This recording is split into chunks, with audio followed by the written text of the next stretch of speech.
likely all heard a joke involving a poodle. Typically, they include remarks about being spoiled, a sissy, frou-frou, or other things along that line.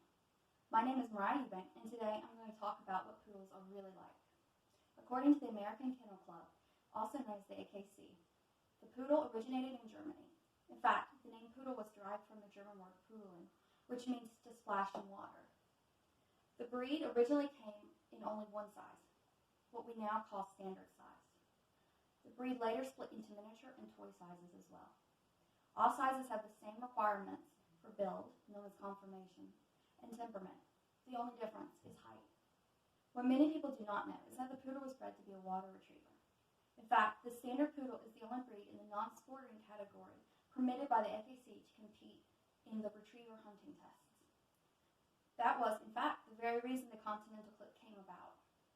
We've all laughed at it, hair puffed up in every direction and looking like anything but the dog next door. What is seen as a flamboyant fashion statement had its roots in a very practical function, however, to protect the sensitive areas of the body from the frigid waters while the dogs were retrieving. The less sensitive areas were shaved to reduce drag while in the water.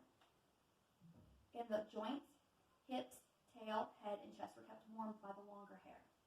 As time went past, the style of Continental Clip favored in the show ring has grown less about practical function and more about showcasing the breed's unique characteristics, as seen here. But the original version did not require the primping and fussing that the clip we see at Westminster does.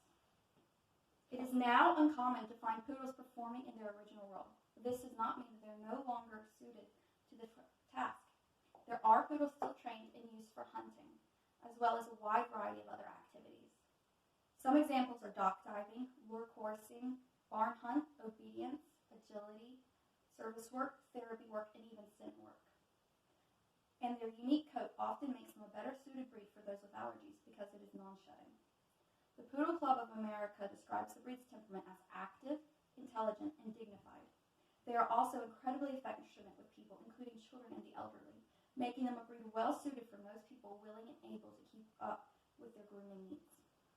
Anyone looking for a poodle to add to their family should be mindful of avoiding breeders, a term used to describe those who make breeding decisions based on things like color or out-of-standard characteristics. Poodles can be found in every pattern and color besides merle, but the breed is prone to certain health concerns, and responsible breeders make their decisions based on health and breed standards, not marketing gimmicks. Responsible breeders will at minimum have performed genetic testing on their breeding dogs to ensure they are not passing genetic diseases down to the puppies they produce. In standard poodles, the most common genetic diseases that can be tested for are neonatal encephalopathy with seizures, which causes puppies to die shortly after birth, von Willebrand's disease, which is a bleeding disorder that prevents proper clotting of the blood, and degenerative myopathy, which is caused by the degeneration of the spinal cord and leads to the gradual paralysis of the hind legs. The Poodle Club of America often also recommends standard poodles used for breeding to be evaluated by a specialist to screen for signs of hip dysplasia and eye disease, and a health elective of either a thyroid function evaluation, a heart evaluation, or a skin test performed for sebaceous adenitis. Local dog clubs are a great place to meet the breed in person before making a decision about whether a poodle is the right breed for you. Just be sure to contact the club representative ahead of time to learn the proper etiquette while at an event, and also respect exhibitors as they are preparing their dogs to compete. If someone is not available to answer your questions right away, don't take this as rudeness. There's a lot of planning and work that goes into preparing a dog to compete. After a competition is over, it's often the best time to talk to handlers. Those who love the breed are more than happy to share advice and information, and getting involved with the